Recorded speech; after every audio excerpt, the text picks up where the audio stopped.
mafia, chain swinging, clang clang, and it costs a lot. I'm always at the guala, yeah, and you are not bad. Deep, keep on going till you hit the spot. Whoa, I'm a big bag hunter with the bow. She got a big bed, drop it low. Mama called me and she happy with the grow. Never ever fall for it. Anak-anak, tugas hari ini kalian diskusi secara berkelompok. Membahas tentang corona, kelompok telah ditentukan.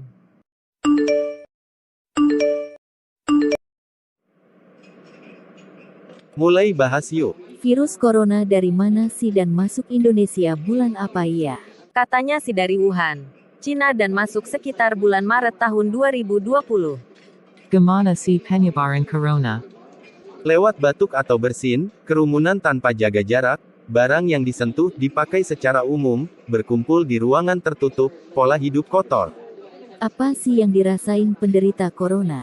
Pada umumnya ya sesak nafas, batuk, penciuman hilang, nyeri otot, sakit kepala. Tetapi setiap orang memiliki gejala berbeda. Udah berapa total penderita COVID di Indonesia? Totalnya sekitar 4,03 juta dan yang meninggal 129.000. Rata-rata penambahan corona sekitar 16.941. Dampak dari corona apa aja sih? Mulai dari ekonomi, pendapatan negara turun dan pembangunan ekonomi belum berhasil karena masih ada peningkatan kemiskinan yang dapat menyebabkan kesejahteraan sosial menurun, konflik bisa muncul karena masalah ekonomi, salah satunya mereka yang menjadi pengangguran karena di PHK dan menjadi stres lalu melakukan tindak kriminalitas. Padahal pemerintah juga telah memberi bansos kepada masyarakat yang membutuhkan juga. Tapi masih ada saja hambatannya. Entah di korupsi del. Gimana caranya agar bansos bisa tepat sampai sasarannya? Iya, dan harusnya perekonomian negara bisa diperbaiki dengan memanfaatkan kekayaan alam Indonesia, entah itu perdagangan, flora fauna yang banyak, alam yang indah, dan lain-lain. Tapi semua itu butuh kerja sama warga dengan pemerintah. Harus mau bersatu. Percuma jika warganya masih suka mengotori merusak kekayaan alam, yang ada menjadi kotor, hilang, dan tidak menarik. Juga jangan mengambil keuntungan demi diri sendirimu. Kita sendiri harus bisa mengatur keuangan, jangan boros, hidup sesuai kebutuhan dan budget, lebih berpikir dewasa. Kita bisa manfaatin limbah juga loh. Kita harus mau berusaha menghasilkan uang dengan cara yang halal. Ya contoh aja manfaatin limbah sekitar yang bisa dibuat kerajinan yang bernilai ekonomis. Apalagi di masa seperti ini sampah makin menumpuk pastinya.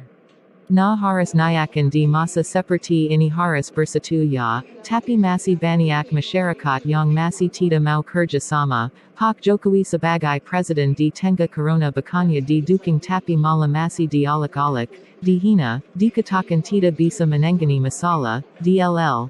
Meskipun masih ada yang mendukung Jokowi. Ini bisa menimbulkan konflik karena perbedaan pendapat.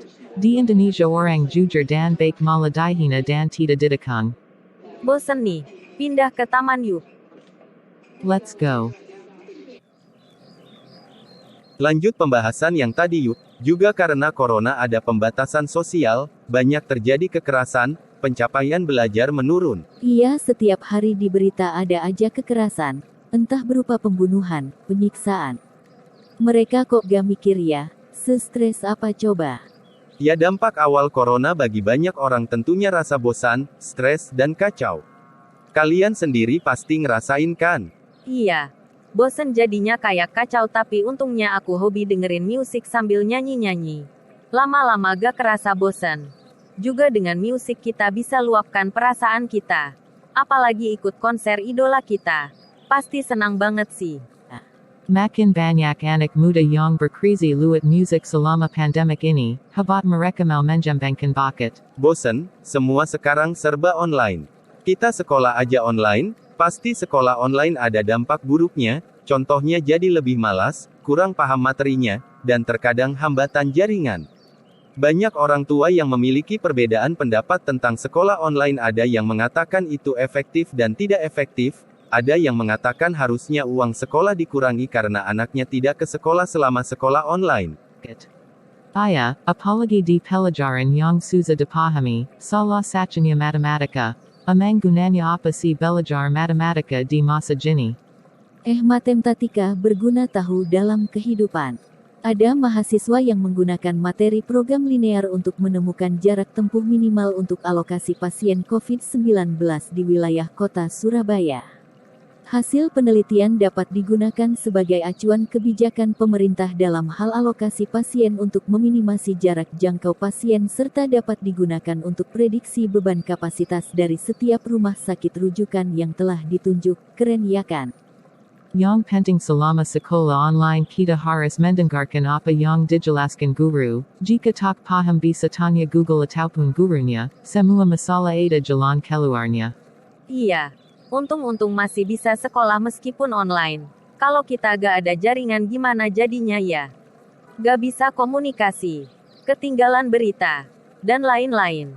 Ingamong sol berita, sekarang banyak berita palsu LHO, kita harus pintar-pintar dalam memilih berita. Caranya gimana tuh? Ya kita lihat sumbernya terpercaya atau tidak, judulnya masuk akal atau tidak, cari berita lain agar tahu faktanya, pokoknya kita harus teliti juga. Iya, padahal ya penyebar hoaks itu dapat dihukum loh karena membuat kepanikan, fitnah, menjatuhkan nama baik seseorang, dan lain-lain. Itu termasuk pelanggaran HAM loh. Benar kita harus berpikir cerdas dalam melakukan sesuatu del. Kalian lihat berita gak sih tentang bom gereja Makassar? Kok bisa ya?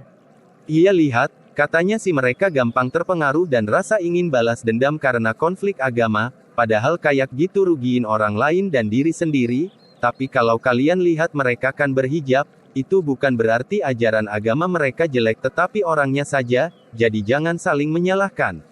Oh iya karena corona juga sekarang ibadah dilakukan secara online. Meskipun begitu bukan berarti kita malah terpecah. Malah kita harus saling bekerja sama menghadapi kondisi COVID-19 yang belum ada kepastian kapan selesainya. Dan menjadi berkat dengan cara membangun hubungan dan jembatan dengan masyarakat. Pokoknya di pandemic ini kita harus jaga imun kita, enta tu luat olahraga, makan bergizi, DLL. Ya tahu si kalau misal olahraga ga sisik dulu di sekolah, tetapi kita masih bisa lakuin di rumah, enta tu cardio, jogging, workout, DLL. Tetap lakuin hal positif di rumah la pokoknya. Panas nih di taman, pindah ke rumahku yuk. Let's go.